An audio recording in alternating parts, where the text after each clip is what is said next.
अगर आप चैनल पे नए हैं तो चैनल को सब्सक्राइब करें और बेल आइकन को क्लिक कर दें। राधा अपने छोटे भाई और माता पिता के साथ एक छोटे से गांव में रहती थी।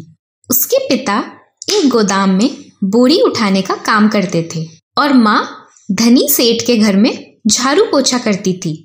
घर में आमदनी कम आने की वजह से किसी तरह दोनों मिलकर घर का खर्चा चलाते थे। होली का त्योहार नजदीक था, इसलिए पूरा बाजार रंग बिरंगे पिचकारियों, गुलाल और रंगों से सजा था। उधर कपड़ों के दुकानों में भी बहुत भीड़ होने लगी। एक दिन राधा अपने दोस्तों के साथ खेल रही थी, तभी उसके एक दोस्त मोहन को उसकी माँ आवाज लगाती है। मोहन, अरे ओ मोहन, पूरे दिन खेलता ही रहेगा क्या? अपने बापू के साथ जाकर नए कपड़े ले ले।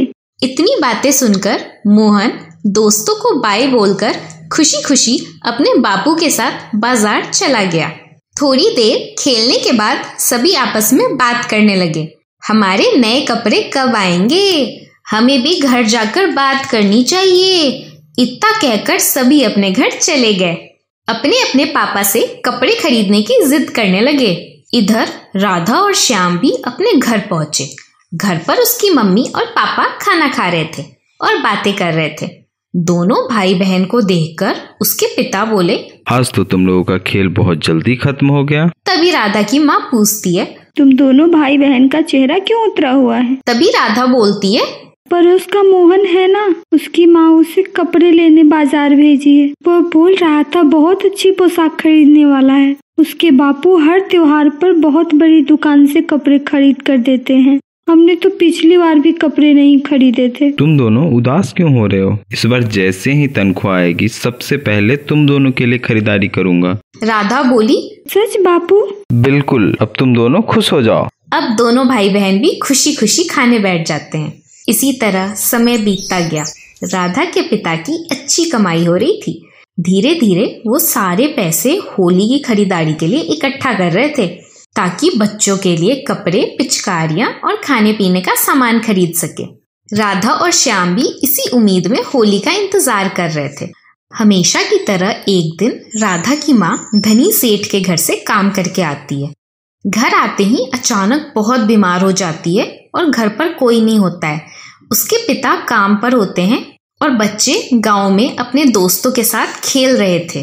तभी अचानक गांव की एक औरत उससे मिलने आती है और उसे सोता देखकर बोलती है, अरे क्या हुआ राधा की माँ? दिन में सो रही हो? कुछ तबीयत ठीक नहीं लग रही है, सांसें फूल रही है। जब गांव की औरत ने उसे छुआ तो उसका पूरा शरीर गर्म था। अरे तेरा तो पूरा शरीर तप रहा है। इतनी बीमार हो और घर में कोई नहीं है, कहाँ गए सब? राधा के बापू काम पर गए हैं। राधा और श्याम अपने दोस्तों के साथ खेल रहे होंगे। एक काम कर दो, किसी को भेज कर बच्चों को बुला दो।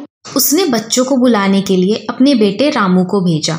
रामू ने जाते ही राधा और श्याम से बोला, तुम्हारी माँ बहुत बीमार है, अभी घर पर बुला रही है। दोनों जल्दी जल्दी घर गए।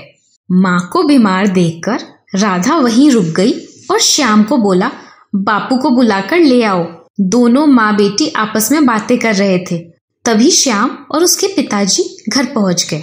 अपने पत्नी की ये हालत देखकर उन्होंने राधा से बोला, तुम दोनों भाई बहन घर पर ही रहो, मैं तुम्हारी माँ को अस्पताल लेकर जा रहा हूँ। अस्पताल पहुँचते ही डॉक्टर ने राधा की माँ का इलाज किया और कुछ दवाइयाँ दी और दोबारा कुछ दिन बाद आने को कहा।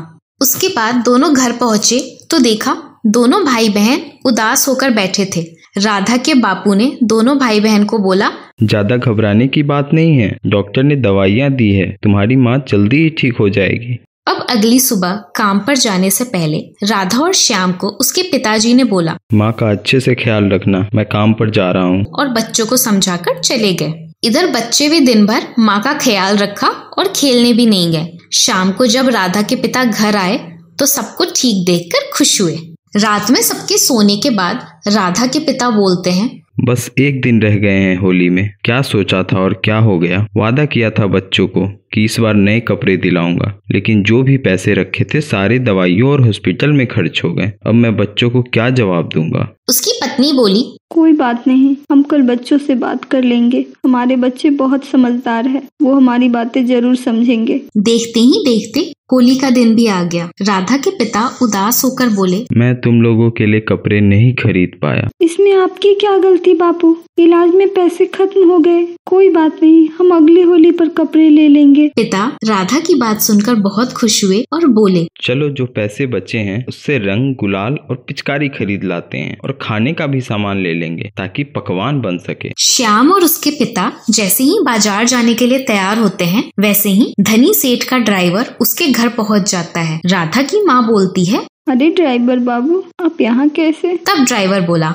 मालकिन को जैसे ही पता लगा कि तुम बीमार हो, कुछ दिनों से काम पर भी नहीं आ रही थी, इसलिए वो त्योहार के दिन कुछ कमी न रह जाए, इसलिए तुम सबके लिए नए कपड़े और कुछ पैसे भिजवाए हैं, जिससे तुम भी अपनी होली खुशी खुशी मना सकते हो। ये सुनकर सब बहुत खुश हुए। राधा की माँ से बोला, आप मालकिन को हमारी तरफ से धन्यवाद बोला, हमारी खुशी दुगनी हो गई। अब नए कपड़े देखकर बच्चे भी बहुत खुश हुए। सबने नए कपड़े पहनकर बहुत सारे अच्छे अच्छे पकवान खाए और बहुत खुशी के साथ होली मनाई। अगर आपको वीडियो अच्छा लगा तो वीडियो को लाइक करें और चैनल को सब्सक्राइब कर दें।